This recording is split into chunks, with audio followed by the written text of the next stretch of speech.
दोस्तों, आज हम बात करेंगे एक बड़ी स्पेसिफिक प्रॉब्लम जो कि हम देखते हैं काफ़ी फ्रिक्वेंटली। उसको बोलते हैं स्लीप एप्निया सिंड्रोम।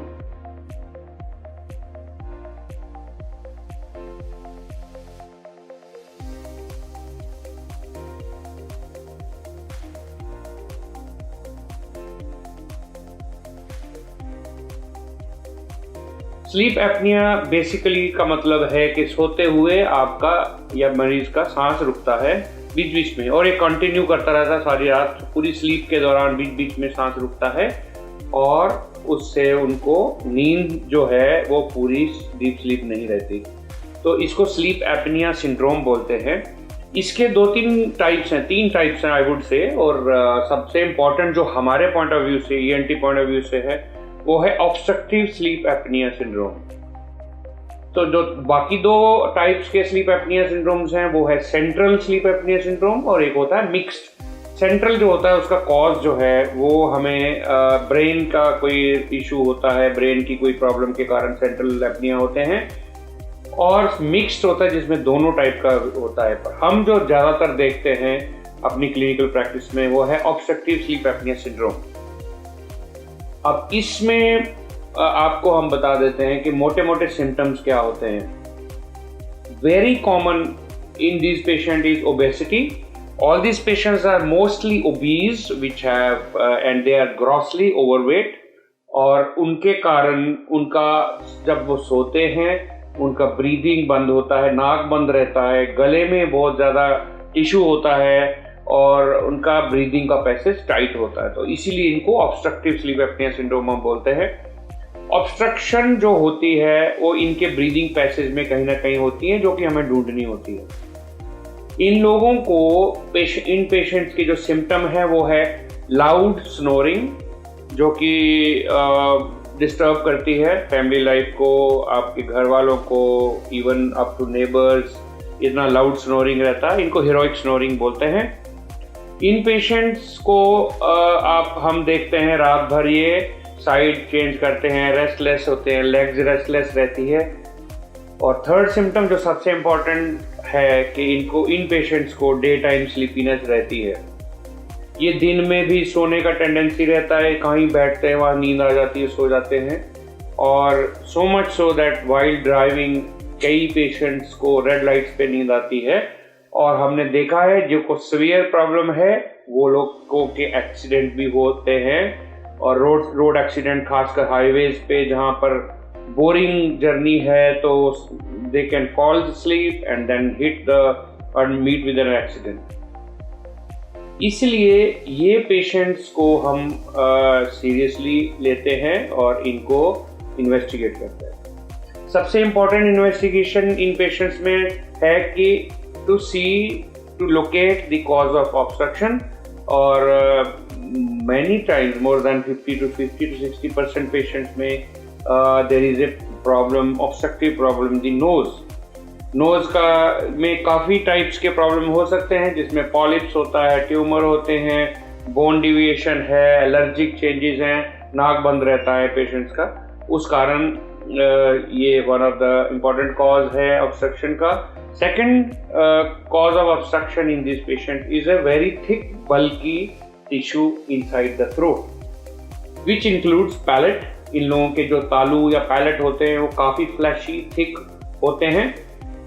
इनके टॉन्सिल्स लार्ज होते हैं, इनकी टंग लार्ज होती है। इस सारे के चलते जब वो सोते हैं all this tissues fall into the breathing passage और वो ब्लॉक करता है। तो नाक और थ्रोट के बीच में ये पैसेज जो है ये इन पेशेंट्स के टाइट रहते हैं। और ओबेसिटी बहुत इंपॉर्टेंट कारण है, और उससे भी ज़्यादा इंपॉर्टेंट कारण स्मोकिंग है। स्मोकर्स में ये प्रॉब्लम काफ़ी ज़्यादा देखी जाती है। ऑलमोस्ट जितने स्लीप एप्निक पेशेंट्स हैं उसमें majority of them are smokers. उनमें ये वर्स्ट स्टेज में चले जाते हैं बड़ी जल्दी। इन पेशेंट्स के लिए इन्वेस्टिगेशन, जैसे कि मैंने शुरू से बोला, ये है कि locate the cause of obstruction, जिसमें हम नेजल एग्जामिनेशन करते हैं, एंडोस्कोपी करते हैं, इवन एमआरआई भी कई पेशेंट्स में करते हैं, जिसमें कि आजकल एक टेक्निक है डायनामिक एमआरआई, कि आप ड्यूरिंग स्लीप एमआरआई करते हैं और सारे चेंजेस जो हो रहे हैं ड्यूरिंग ब्रीदिंग वो एविडेंट होता है और वो हम डॉक्यूमेंट करते हैं। थर्ड इन्वेस्टिगेशन जो सबसे इंपॉर्टेंट इन पेशेंट्स में होती है, in all patients of sleep apnoea syndrome, is called sleep study और टेक्निकली इसको बोलते हैं पॉलीसोम्नोग्राफ। ये हॉस्पिटल्स में होता है टेस्ट और लैब्स में होता है, स्लीप लैब्स में होता है, जिसमें कि पेशेंट्स के वायर्स फिक्स करके सारे पैरामीटर्स देखे जाते हैं, जिसमें कि ऑक्सीजन लेवल, इनका बीपी, इनका पल्स, इनका ये पोस्ट साइड चेंज करने पे चेंज इन ऑक्सीजन लेवल, इनका ब्रेन का स्टेजिंग ऑफ स्लीप, इनका ईईजी, ईएमजी, ये सारी चीज़ें रात भर मॉनिटर की जाती हैं। इसका डाटा स्टोर होता है, फिर उसका एनालिसिस किया जाता है to find out the extent of the disease in this patient. इसमें ग्रेड्स हैं स्लीप एपनिया सिंड्रोम में, माइल्ड, मॉडरेट एंड सीवियर। जो माइल्ड एंड मॉडरेट पेशेंट्स होते हैं उनमें I think we can do lot of things which are possible to treat them, जिसमें weight loss, इनका active exercise, weight loss, some surgeries to open up the passage, ये सारे patients improve हो जाते हैं। जो सीवियर स्लीप एपनिक्स होते हैं, जिनका जो स्लीप स्टडी में वैल्यूज बड़ी हाई रहती हैं, वो स्ट्रेट अवे उनको सीपैप थेरेपी दी जाती है, जिसमें कि which is a breathing machine, एक मास्क होता है और अंडर प्रेशर एयर जो है वो नोज और थ्रोट में फोर्स करता है मशीन। इसको बोलते हैं सीपैप थेरेपी और सीपैप मशीन। वैसे माइल्ड एंड मॉडरेट पेशेंट भी सीपैप लगा सकते हैं और काफ़ी हद तक लोग लगाते भी हैं, लेकिन जनरल रिलक्टेंस रहता है कि मास्क लगा के सोना है तो मुश्किल है, कुछ और किया जाए। तो माइल्ड एंड मॉडरेट पेशेंट्स में हम सर्जरीज या कुछ और मेजर्स ऑफर कर सकते हैं, लेकिन सीवियर स्लीप एपनिक पेशेंट्स में surgeries are not successful, no other method is successful, so उनमें कंपल्सरीली सीपैप थेरेपी दी जाती है। अब now the question is, if we don't treat them what happens? ये सारे पेशेंट जो है they lack oxygen in the brain at night, at least when they have breathing problem.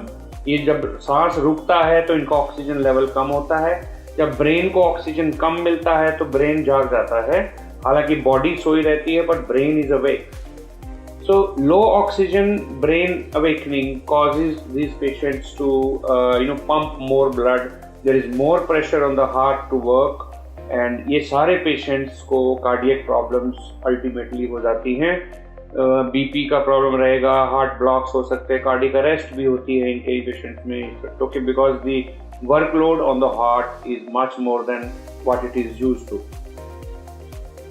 Oxygen low होने से, बार बार ब्रेन अवेक रहने से, ये these patients they don't go into the deep sleep.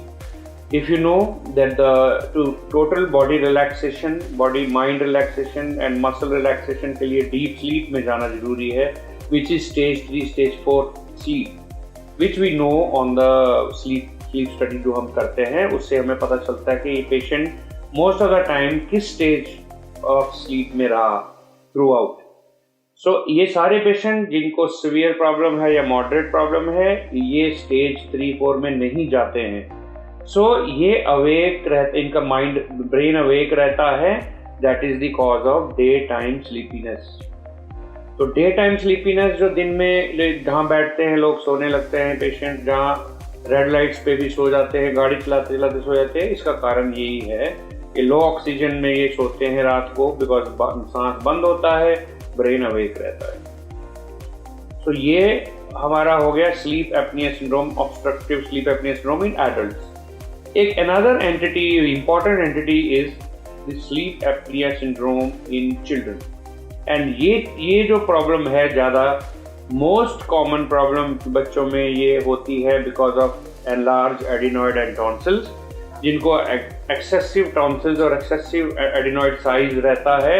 ये बच्चे स्नोर करते हैं, माउथ ब्रीदिंग करते हैं और इनको भी स्लीप एपनिया होता है। चाइल्डहुड स्लीप एपनिया में डे टाइम स्लीपीनेस का सिम्टम कम होता है काफ़ी, because children they have much more capacity to absorb low oxygen, तो इसलिए इनको ये कम होता है। लेकिन जो बहुत ज़्यादा ओबीस हैं, the specific syndromic children who have some syndromes of obesity syndromes, उनमें डे टाइम स्लीपीनेस और सुस्ती और लैक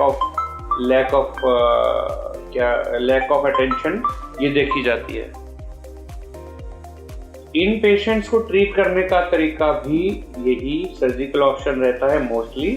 एडिनोइड टॉन्सिल रिमूव करने से इन सब के सिम्टम्स बिल्कुल ठीक हो जाते हैं और ये बहुत ग्रॉसली ट्रीटेबल प्रॉब्लम है चिल्ड्रन में।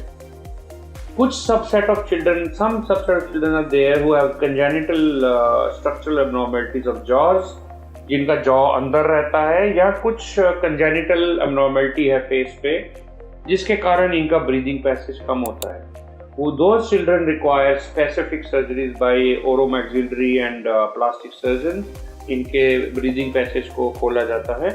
That is a very detailed surgery and it needs multiple sittings. Thank you.